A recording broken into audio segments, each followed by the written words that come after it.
สวัสดีพี่น้องมื้อนี้เฮาสิมาสรุปกิจกรรมที่เฮาไปตั้งแต่ต้นเดือนพฤษภาเป็นต้นมาว่ามีงานจังได๋ที่เฮาไปเบิ่งนํกันพี่น้องงานแรกของปีเนาะหรือว่าของเดือนพฤษภาก็คืองานบุญบั้งไฟอยู่ที่บ้านโพนขอพี่น้องอันนี้ก็บรรยากาศภาพบรรยากาศที่งานบุญบั้งไฟบ้านโพนขอก็ถือว่ายิ่งใหญ่อลังการมวลซื่นโฮแซลบ่เคยมาจักเทื่อก็ได้มาพี่น้องย้อนว่าความเหียกของต้องการของพี่น้อง FC อยากให้ไปถ่ายงานบุญบ้านโพนขอให้แน่ไปฮอดแล้วก็สมดังใจมากพี่น้องมีการหามกันลงต้มกันก่อนสิเลิกจุดบังไฟนะพี่น้องนะแต่บังไฟแต่ละบังก็มีแต่บังขึ้นมันบ่ได้มีบังข้างนะอันนี้ก็ชาวยูทูบเบอร์คนดังเพิ่นก็ต้มคือกันบ่ได้เลือกหน้างานบุญนี้หรือว่ามีการลงต้มแผ่บังไฟสิขึ้นหรือบ่ขึ้นก็คือลงต้มทางนั้นพี่น้องงานบุญต่อจากงานบุญแล้วเฮาก็มาที่งานดองพี่น้องงานดองร้านไส้ของบ่าวบ้านนอกเนาะก็มีงานดองไปเอาไผ่อยู่บ้านโพนต้านแล้วต่อจากนั้นก็มาบุญบังไฟบ้านนาน้องพำบ้านนาน้องพำเนื้อก็ถือว่าม่วนคือกันพี่น้องบังไฟของเพิ่นแต่ละบังแต่ละอันแต่ละดวง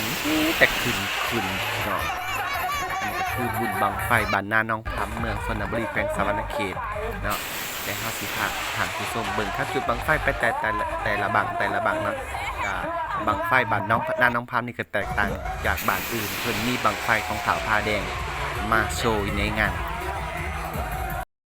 มาจากบ้านไหนนี่มาลายในเป็นบ้านบ่เลยหรือว่าบุญบ้านดอนแดงขึ้นกับมาลายพอสมควรพี่น้องทางบ้านกะลางเฮานะพี่น้องนะอันนี้ผู้สาวที่งานบุญบ้านดอนแดงที่ว่ามีแต่ผู้สาวจบงามพี่น้องแต่ละคนคิดแตกต่างกันไปแล้วพี่น้องบางคนก็แต่งตัวมาเต็มแต่ว่างานนี้บ่มีการลงต้มเลยพี่น้องว่าตัวสีคนนี้ให้งามผู้งามบ่ผู้ดีงามกว่าพออยู่ทางหน้า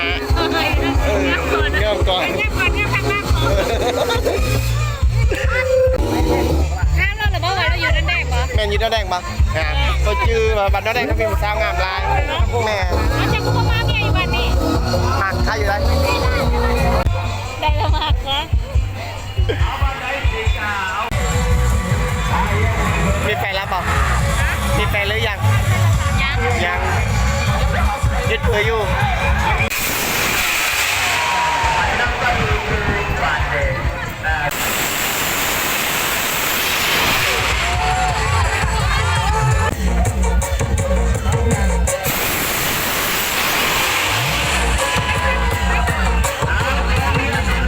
จากไปบุญบัตรดอนแดงแหละพี่น้องสิพาท่านผู้ชมมาบุญบ้านหน้าตายบัดนี้เขาเจ้าก็ห้ามกันลงต้มคือกันวันระวังบ้านหน้าตายกับบ้านพ้นขอกับบ่ได้ไกลกันคือว่าการจุดบังไฟก็คือกันพี่น้องมีการลงต้มคือกันเนาะสาวๆบ่ได้เลือกหน้าอันนี้ก็คือกันพี่น้องบ่เลือกหน้าว่าผู้สาวหรือผู้เฒ่าเพิ่นเอาลงต้มได้เบิดถือว่างานนี้ก็ม่วนคือพอสมควรผู้สาวถือแกงผู้บ่าวถือแกงว่าสั่งงานบุญบังไฟอยู่บ้านหน้าตายก็ถือว่าเป็นงานบุญครั้งสุดท้ายหรือว่าถ่ายสุดของปีพี่น้องก็เอาบุญบังไฟบ้านหน้าตายนำกันนี่กับงานม่วนหลายพี่น้องบ่าวสาวแต่ละคนโอ้ยหลายสบายดีผู้สาวมาจากบ้านไหนนี่มาทวดมันจะพอดมาไกลเติบตัวนี่มาจากคนโอ้แม่นมืดป้า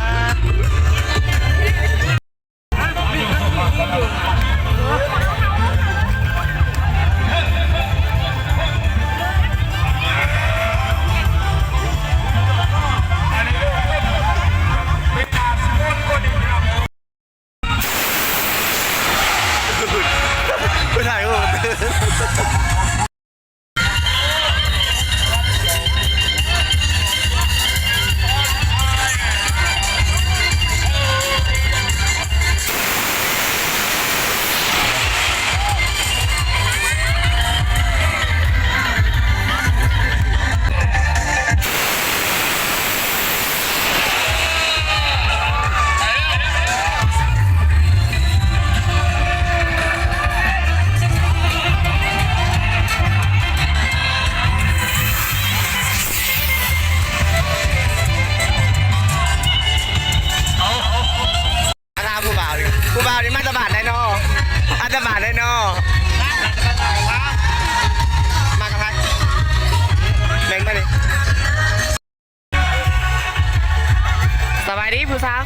อยู่บ้านใดหน้าใต้ข่อยกันนอดแดงได้งามหน้าใต้ก็งามเนาะไม่เห็นหน้าใต้แหงงามกว่านอดแดง คนนี้แหละ ซื้อได้นะ แหวน คำกับแหวนแหวนนี่เด้คำแหวนคำเป็นสาวบ้านหน้าใต้เนาะงานมาสองสาวขอบใจเด้อมาพิธาอยู่ที่โรงงานผลิตกระแสไฟฟ้าแสงใต้เว้นอยู่ที่บ้านแก้วคำดีเมืองสระบุรีถือว่าเป็นงานสุดท้ายของบ่าวบ้านนอกที่ได้ไปมาให้พี่น้องเฮาได้เบิ่งได้ชมกันพอกันใหม่คลิปหน้าสำหรับคลิปนี้บ่าวบ้านนอกสรุปกิจกรรมของบ่าวบ้านนอกที่เคลื่อนไหวในอาทิตย์ผ่านมาหรือว่าในเดือนผ่านมาเนาะมีเพียงซ้ำนี้พี่น้องพอกันใหม่คลิปหน้าสำหรับคลิปนี้บ่าวบ้านนอกขอขอบใจทุกท่านที่ให้เกียรติติดตามรับชมบ๊ายบาย